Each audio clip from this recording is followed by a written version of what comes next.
Santa sure is busy this time of year getting ready to deliver all those toys. It turns out he likes to make sure he gets some downtime in Tennessee. Oh, St. Nick sat down with us in one of his favorite spots in Gatlinburg to explain how we can make this Christmas season a memorable one.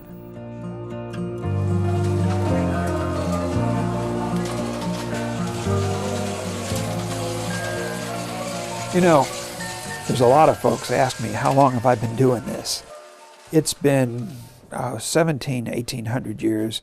Up to the first 1500 or so, I was in really good shape, and then I had to get glasses. It's been downhill a little bit since then. But why do you do this, Santa?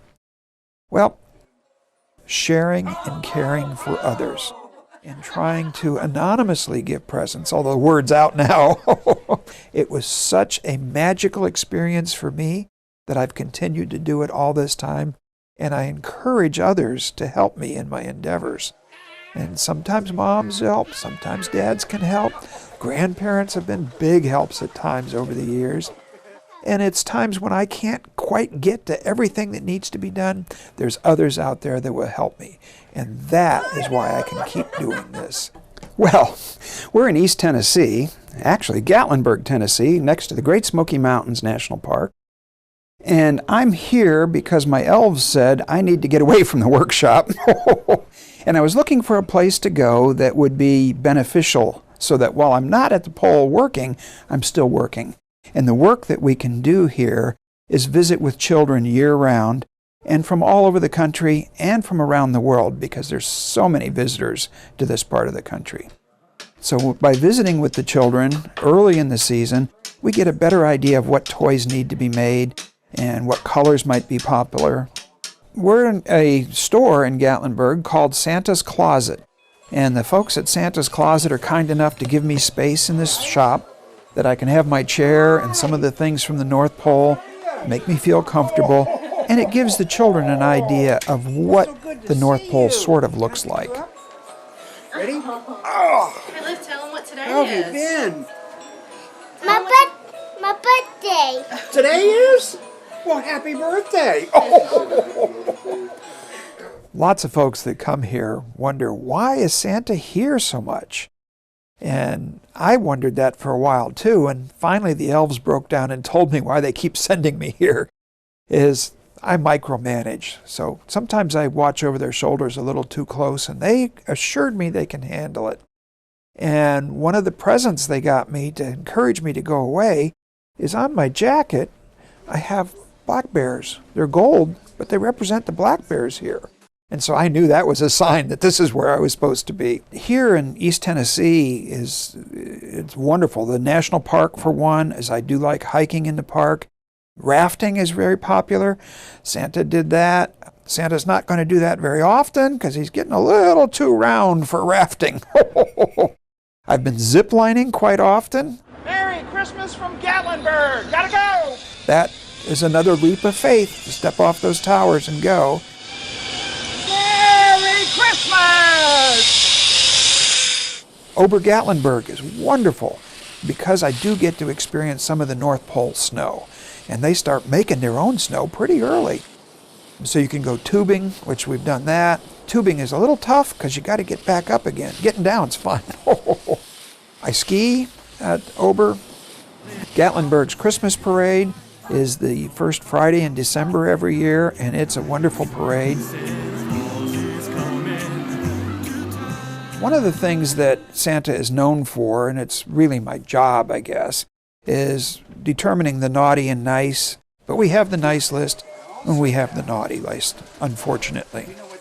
One of the things that children do not understand and adults sometimes miss is I ask the children, who determines whether you're being nice or naughty? And they think it's me, but it's not. And then they'll think it's mom or dad, but it's not. Children will finally recognize that they're the ones that determine whether they're naughty or nice. I'm just recording it. If you have a few minutes, let's read it together. You know, on Christmas Eve, it's traditional that, Santa gets a tip, which is sort of cookies and milk. Frequently, people will leave a carrot or two for the reindeer. Now, as for Santa, I don't like any vegetables.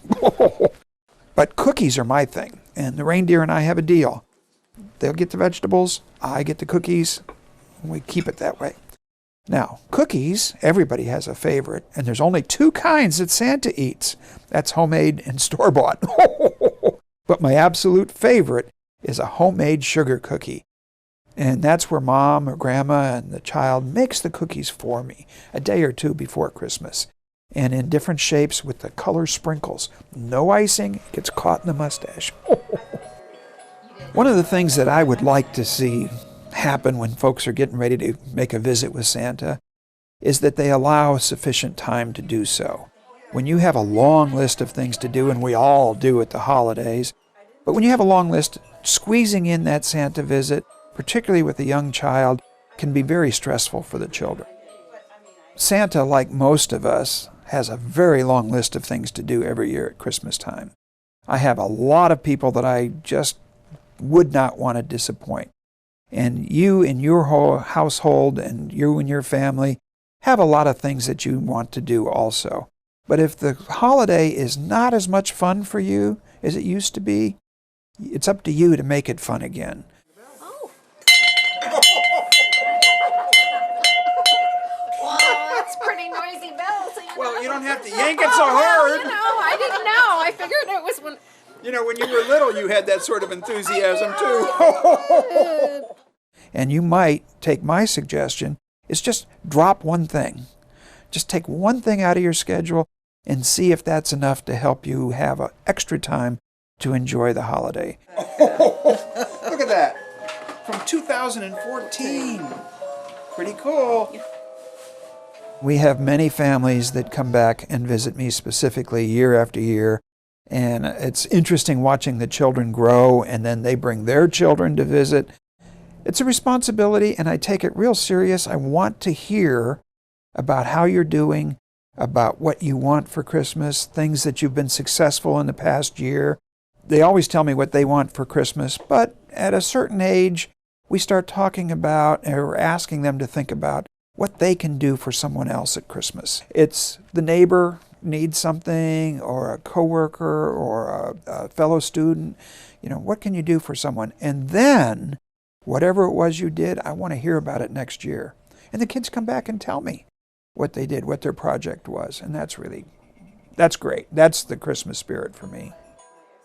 Christmas magic, to me, is many things. It's the individual little pieces of Christmas that when you see it, when you experience it, when you do it, it warms your heart and you feel good about it. You got a hugger. Yes. We hope you've managed to stay on the nice list this year. I'm Vicki Lawson. From all of us at Tennessee Life, have a Merry Christmas and a joyful holiday season.